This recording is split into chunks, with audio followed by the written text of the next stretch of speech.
First of all, thank you to Bruce Hartman for putting me in the show.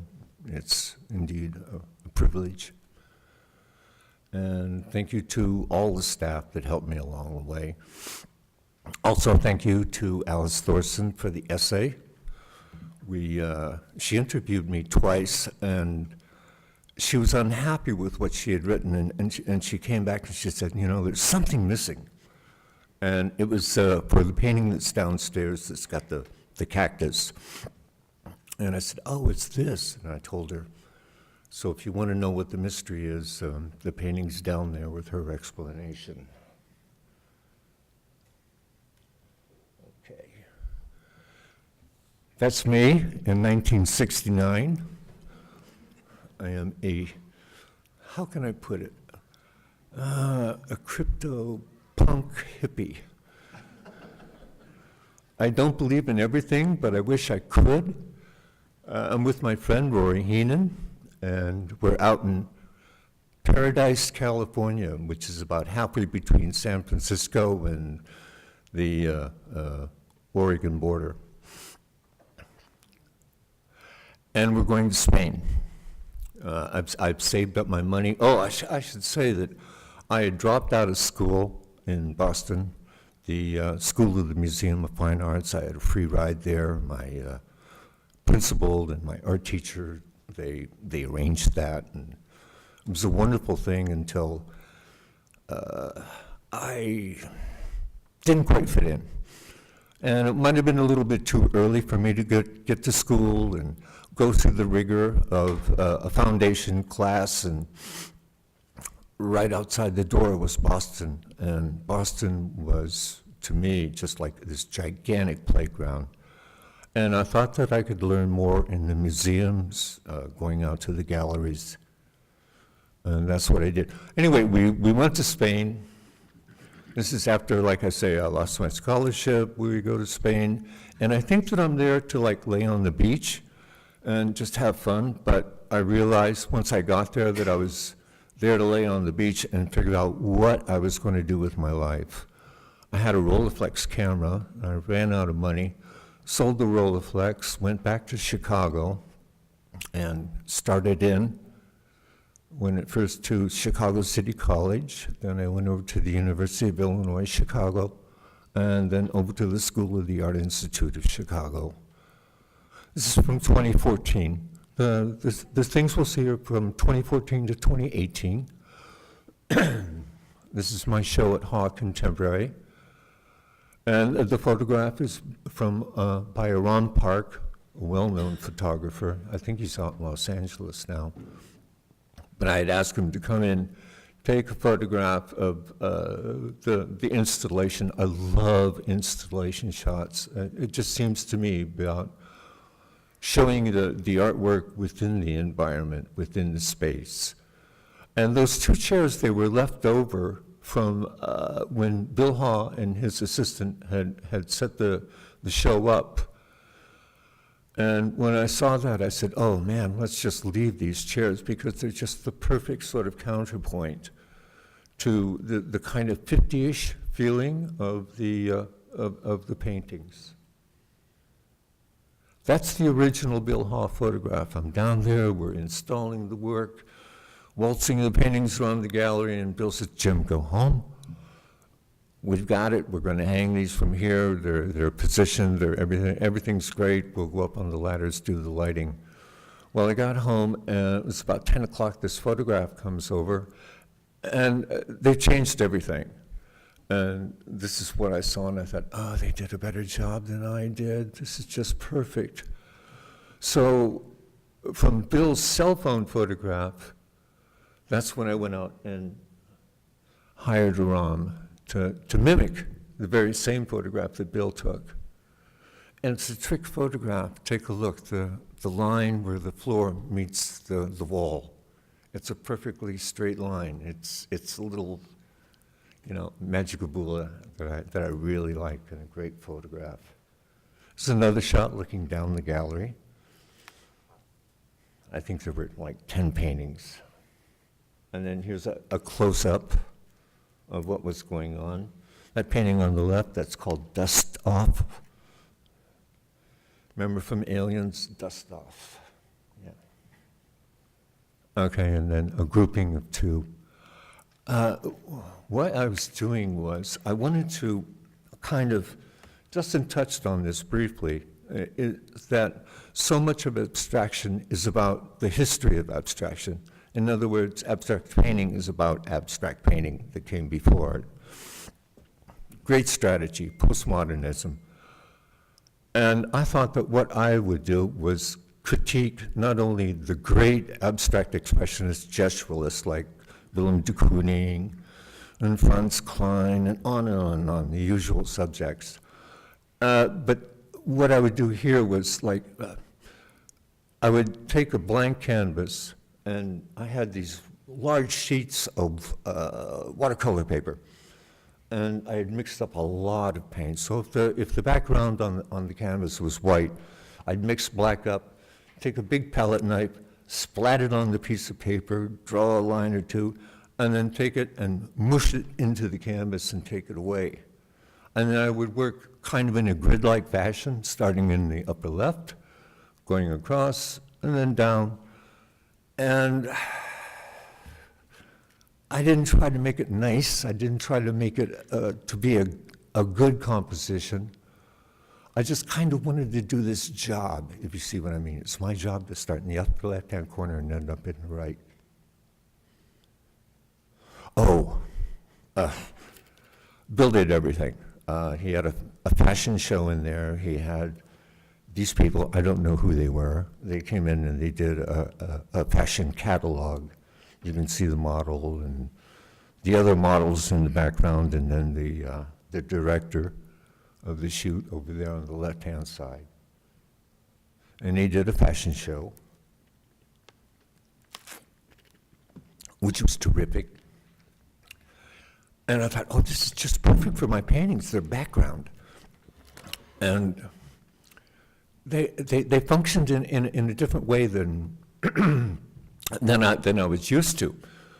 And I kind of like that. Actually, I've done a couple of fashion shows up in Chicago, backgrounds, and I just kind of liked it because, well, the ones I did in Chicago, once the show was over, we just like took this paper and threw it away. But here I thought it was like just neat to see it in this kind of an environment. The other thing, he did a kind of pizza and beer dinner for architects. That was great. And he also did a group of collectors from Johnson County who came in, and I spoke with them. And we were getting along just great. I could feel like, oh, they like me, and I'm going over well. And then I explained to them how I did it, how I made the paintings, and I saw this like gigantic group think bubble over their heads that said, my kid could do that. And to me, it turns out that this is the kind of disconnect between artists and our audience, which is like that old cliche of not misunderstanding the artist, but mistrusting, that we're the clowns, we're the magicians. And, the thing that I could come up with was, your kid could do that, but your kid couldn't think of that. And I think that's the kind of crux of the thing, is that we're thinkers as well as doers. Early one. I think this is actually the first one. And that's a small Matt Wyckoff next to me. This is just a single, no, maybe a double pass of white paint. In other words, a layer of white, wait for it to get a little dry, and then go back over it again with white. And you can see kind of the two major strains in abstraction, or side by side. One, the rational, the geometric, the Western sort of thought, and then the other that's usually labeled intuitive, expressive, etc. And I kind of liked that. I thought that was like a really nice pairing. a double. It's funny, these two were made at the same time, and as I was making them, I thought they looked exactly alike. But obviously they don't, and to my surprise, it's like, oh, gee, one's really different than the other. And this is, by the way, at the Old Dolphin, the story about John O'Brien owned the Dolphin Gallery, and then he sold the building to Bill Haw, who came along and then called it Haw Contemporary. So this is from Dolphin. And then just what it looks like. This is a black painting that I wasn't crazy about, and I put a black wash over it, and then grabbed some white paint, and you can see I just went over certain sectors of this painting with white gesture. And then that kind of ghosty thing that happens down in the lower right-hand corner. Yeah, and then back to this guy again. These weren't the last of the press paintings, but these were among the most complicated. On the left is a painting called FBI Jesus. I usually get up early in the morning and I turn on the TV for the local news, and at that time of day, there's nobody around, but reporters are looking for someone to interview for a story. What do you think of this? What do you think of that? And they went to the town topic, and I forget what it was that they were asking the customers, but this fella at the counter turned around and he had this baseball cap with FBI Jesus embroidered on it. And I thought, oh, that's the name of this next painting, perfect. But anyway, this was the one on the right. I did kind of fall in love with it because it has so many different layers to it. It's black on white, but then more black, more white, more black, more white, until in that last pass I thought, oh yeah, it's disappearing. It's like really achieving this thing that I want. And I thought that this is one of the paintings that kind of did everything that I was hoping it would do. If you notice, your eye can't really focus on it. It kind of bounces around. Your visual cortex is like looking for a place to land, and it's not there. And that I like. So they sort of shimmer on the wall. We're up to recent. This is a painting in my studio, in my new studio, called Long Division. We had, Alice and I had gone up to Minnesota. We had rented a little cabin on a lake. And as I said, I get up early in the morning. And Alice said to me, look, why don't you get in the car, go downtown in Brainerd, and look for a place for us to have breakfast. And so I did, and I pulled into a little kind of greasy spoon diner and ordered my breakfast. And at a couple of tables over from me, there was a fight that started. One table was pro-Republican, and the other table was pro-Democrat, and these guys were yelling at each other, and I thought, oh. And then one fellow got really, really angry and kicked his chair out, and the waitress rushes over and stops the fight. And, it occurred to me, the genie's out of the bottle. It's just this divided country, this kind of like what Jack Kerouac called old, weird America. And I took it literally about the idea of the country being divided. And this is a big switch for me because usually I've been kind of like what other people in the show have talked about, where we make paintings about painting. And this one is me finally sort of saying to myself that I wanted to do something that felt personal, that was still abstract, it still carried a message, but it worked on metaphor. And I thought the simplest way of doing it was actually just subdividing the painting with something on one side and something on the other side. And then that corralling thing that I got with the two black marks on either side. the whitewash, you know, the false lies, the things that you don't believe in, the fake news, where do you go with all that? And a close-up of the photo of the painting. And this was going to be in this show, actually. And we had sort of planned on that. There were going to be 5 paintings. And then Bruce started telling me, well, you know, 4 is a better number, just because of the space itself.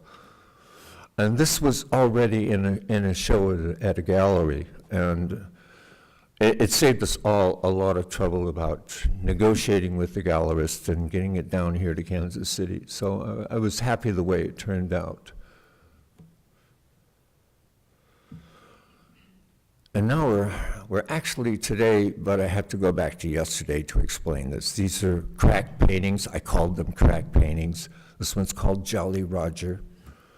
And it was the first painting that I did that I started getting a cracked surface, and it was totally by accident. That blue lozenge thing that you see there, I had painted one color and didn't like it, and I thought, oh, I'll just do it real quick. I'll put some white enamel over this and then paint it this great blue that I've got mixed up. So I put the white enamel down, and it got tacky to the touch, and I thought, okay, ready to go. And put the blue paint on, and lo and behold, it started cracking, separating. You can see the white coming out from underneath it. It's just a chemical reaction. That is, the oil on top not drying at the same rate as the enamel at the bottom. I don't know if you can notice it, but I started to scrape it off. I thought, oh God, this is horrible, horrible. And then I thought, oh well. And I sat down and I looked at it and I thought, no, it's a keeper. I'll keep it like that. It's a moment of interest. And I did a bunch of these, probably 2 years worth of work, and I would use the cracked paint, but I was using it as kind of a decoration, or I should say, almost like a focal point for the viewer.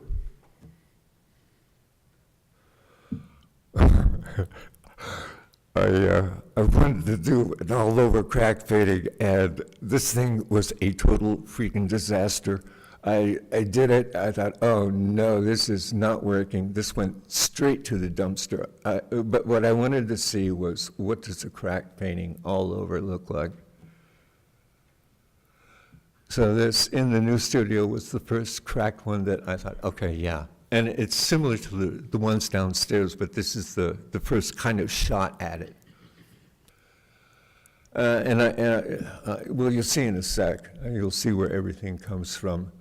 But my friend Don Cotman dropped by the studio, and we're sitting there on the sofa, and I'm saying, Don, well, what do you think? And he's like, well, Jim, it's a stripe painting. And I said, yeah. Well, I do stripe paintings.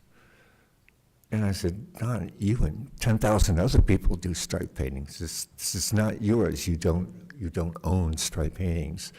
But he's standing, well, he's sitting there like, the arms folded and not saying anything. So I said, oh, for Christ's sake, I won't do that. So I kind of let it go, put it off to the side. But the thing that kind of kept with me was the idea of stacking things atop one another. This is a little, well, the boombox I bought, but the rest of it I made. And all out of plastic. Dick Job did the legs down at Machine Head. But I love this idea of like taking, I love furniture, but I like to put things atop one another. And in doing this, I decided I don't want to do it again because plastic is so hard to work with. The fumes of the glue will just knock you over.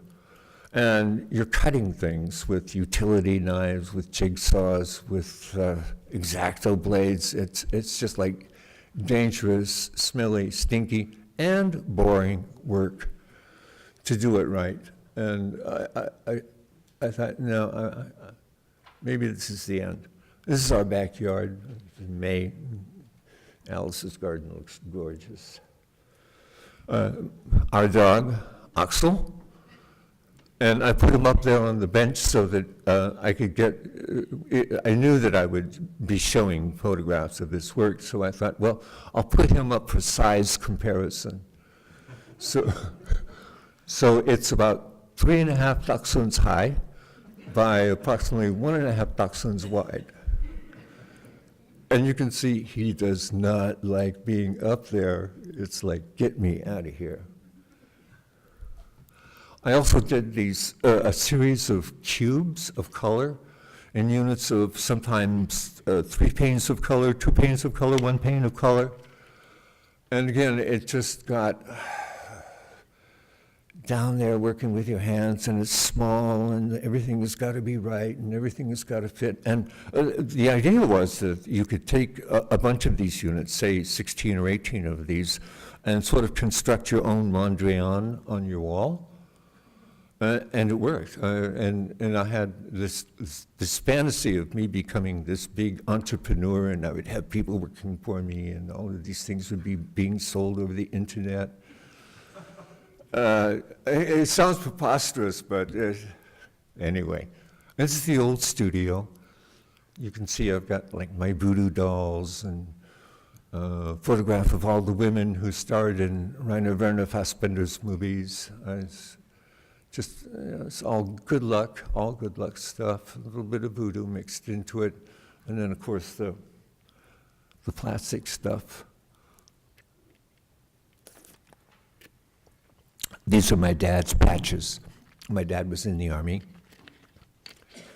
And these patches are from the Cold War. So I'll read it for you, left to right. That's the 7th Army, which is Europe, 14th Armored Cavalry, and that's a dress patch. It's got the gold braiding. And then his particular fort, or caserne, as they call it, and that's a French word. And that was the 3rd Battalion. And suivez-moi, if you don't know French, it's follow me. So 7th Army, 14th Armored Cav, 3rd Battalion. And I love the 7th Army patch, the staircase and stair step, and I thought it was like such a beautiful abstraction. I thought it was a beautiful abstraction before I knew what abstraction was. I was just so impressed with the design of it. And I started collecting patches, and I had the blue jean jacket with the patches sewn on the back of it. And this is the first one of the crack paintings that I thought was a total success, that I got what I wanted.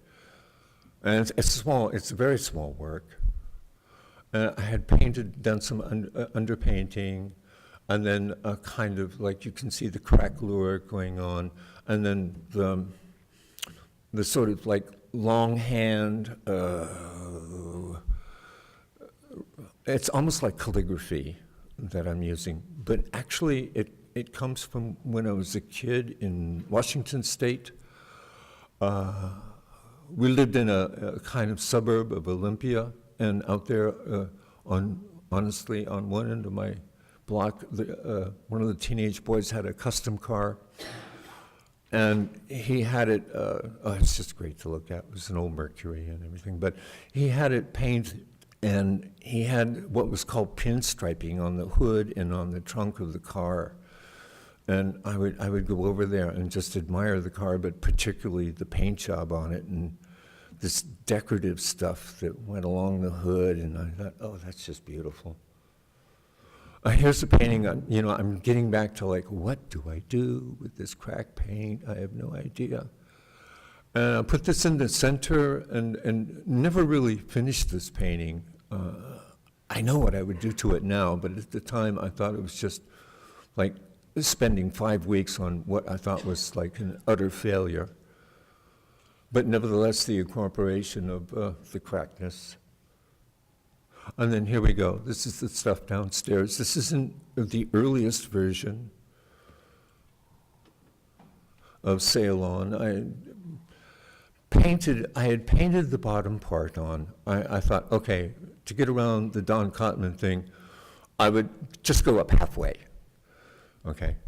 And it would kind of mimic furniture, like consoles, modernist consoles, and the legs on consoles, and it would be off kilter. I wouldn't like put it at the bottom. It wouldn't be like referring to something that actually rested upon something. And then I thought, well, I need something on top, and I came up with this blade sort of thing. I thought of it as a sail. And then that's what it looks like. I went back in over the blue and then scraped some of the blue off. I was writing an article for Casey's Studio about the Picasso show down at the Nelson. And if you look closely, about midway through the blade, the sail, I sort of scraped away an African mask on it. If the hint is, if you can see the eyes going across horizontally. But I thought it was like, okay, this is going to work. The black painting, I should explain, enamel today isn't the same as enamel was 10 years ago. The manufacturers keep on diluting it. So I had to send to a place that carries a paint from Holland, and it's old-fashioned, really nasty black enamel. And I put it on this, and I wasn't familiar with like what the exact properties of the enamel were. And everything came just fine, but I came back the next morning to take a look at it, and it was like the entire bottom of the painting was black because the surface of the black dried at a different rate than what was underneath it, the black enamel underneath. And I scraped everything away and, washed it away with rags and left what was there. Some just wouldn't come off by that time. For the next painting, the one that's called Blue Vase that has the cactus, at first I thought I would put tulips in it, in the vase. And along comes Harvey Weinstein and Charlie Rose and a cast of characters, and I thought, oh gosh, these look too much like phalluses. I'm not going to put this in here. So I thought I might be able to get around it by breaking some of the stems of the tulips, and that didn't work out. So I went ahead and put the cactus in. If you go down there, you'll see the tulips. They're drawn on there. I never took them off. It was just like, oh, I did such a good job putting them on. I didn't want to ever take them off. And if you look close at this, I changed the painting around, actually in subtle ways, but a lot of different places.